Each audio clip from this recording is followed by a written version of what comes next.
Remaja Malaysia. Pengumuman oleh polis di Remaja Malaysia. Tuan-tuan dan puan-puan, anda dinasihatkan untuk sentiasa berada di dalam rumah masing-masing kerana peraturan-peraturan pencegahan dan pengawalan penyakit berjangkit.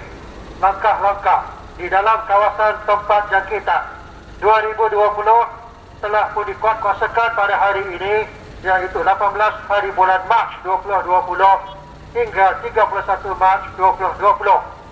Sekiranya anda gagal mematuhi peraturan ini, anda boleh diambil tindakan di bawah peraturan 7 peraturan yang sama yang membawa hukuman denda tidak lebih RM1,000 atau penjara selama tempoh tidak lebih 6 bulan atau kedua-duanya. Sila ambil perhatian. Sekian, terima kasih. Okey, Pak Mas, hari ini adalah merupakan hari kedua yang mana Perintah Kawalan Pergerakan di bawah peraturan-peraturan pencegahan dan pengawalan penyakit berjangkit ini telah dilaksanakan. Ia mula dikuatkuasakan sejak daripada semalam dan hari ini adalah hari kedua yang Sekatan Jalan Raya ini pun dibuat di hadapan Balai Polis Jalan Tun Lee Chesley di Jalan Lok Yew. Dan daripada apa yang kita nampak, memang kebanyakan daripada orang yang kita tahan, kita periksa, kita tanya, rata-rata mereka tahu tentang peraturan ataupun perintah kawalan pergerakan. Namun demikian, kita dapati bahawa masih ada lagi yang alpa ataupun masih ada lagi mengambil mudah ataupun mereka seolah-olah macam tak kisah dengan perintah yang dikeluarkan. Walhal kita tahu bahawa perintah ini adalah amat penting untuk mengelakkan penyebaran dan juga penularan virus coronavirus 19. Jadi tujuan utama yang kita buat di Sekatan Jalan Raya ini, objektif utama adalah untuk memaklumkan dan juga untuk memberitahu kepada publik ataupun orang awam supaya mereka berada di rumah. Jangan keluar, dan tujuan utama seperti yang sahabat kita tadi adalah untuk elakkan untuk penyebaran virus ini berlaku secara lebih meluas.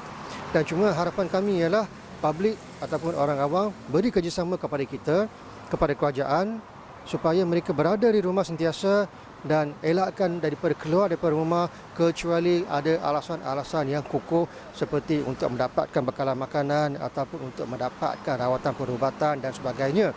Dan sekiranya mereka terpaksa juga keluar, adalah dinasihatkan supaya ketua keluarga itu pergi seorang dan janganlah bawa anak-anak kecil. Jadi itulah yang kami harapkan. Dan buat masa ini pendekatan yang kita buat adalah pendekatan untuk nasihat dan juga untuk memberi amaran. Tetapi sekiranya keadaan yang begini masih lagi berterusan, di mana masyarakat ataupun orang awam masih lagi enggan untuk bekerjasama, kemungkinan kita terpaksa mengambil tindakan yang lebih drastik. Misal kata seperti mungkin engkar perintah pegawai awam ataupun menghalang tugas pegawai awam dan sebagainya. Tetapi untuk buat masa ini, kita masih lagi di peringkat nasihat dan memberi amaran.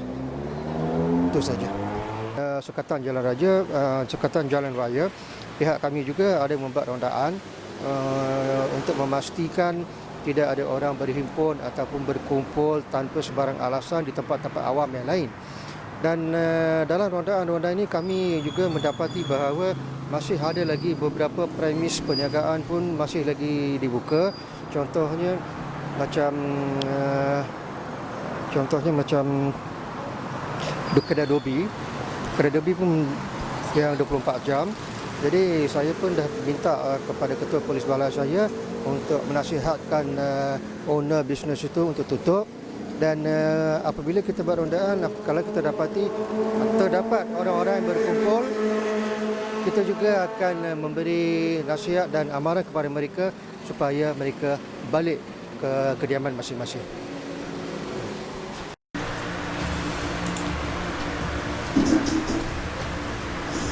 Assalamualaikum kepada semua yang menyaksikan video ini.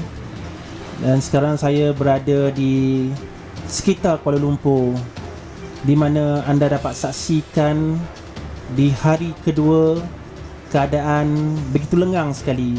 tidak seperti hari-hari biasa. Jam menunjukkan pukul 5 petang.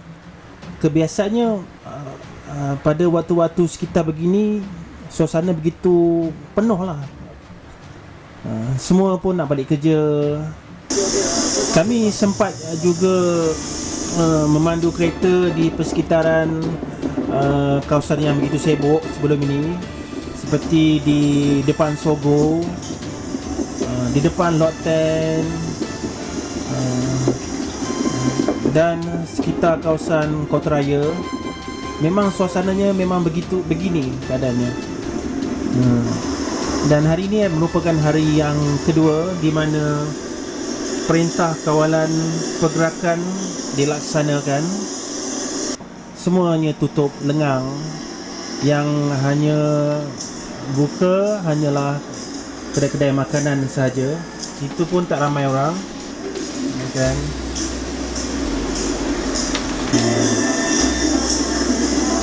Kami sempat singgah di McDonald dan didapati mereka juga tidak membenarkan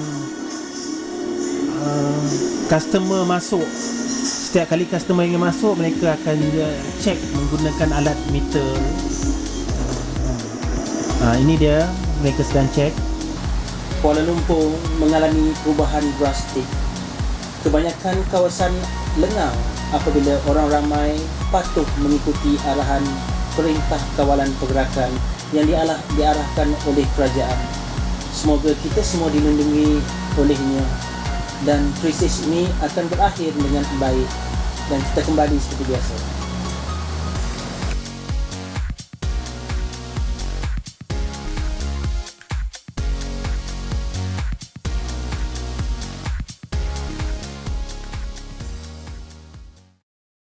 Seperti yang saya telah nyatakan tadi adalah supaya orang awam berilah kerjasama.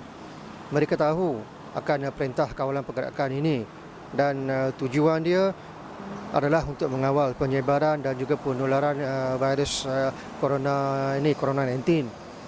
Memanglah kita dapati bahawa ia menyukarkan kehidupan kita, pergerakan kita.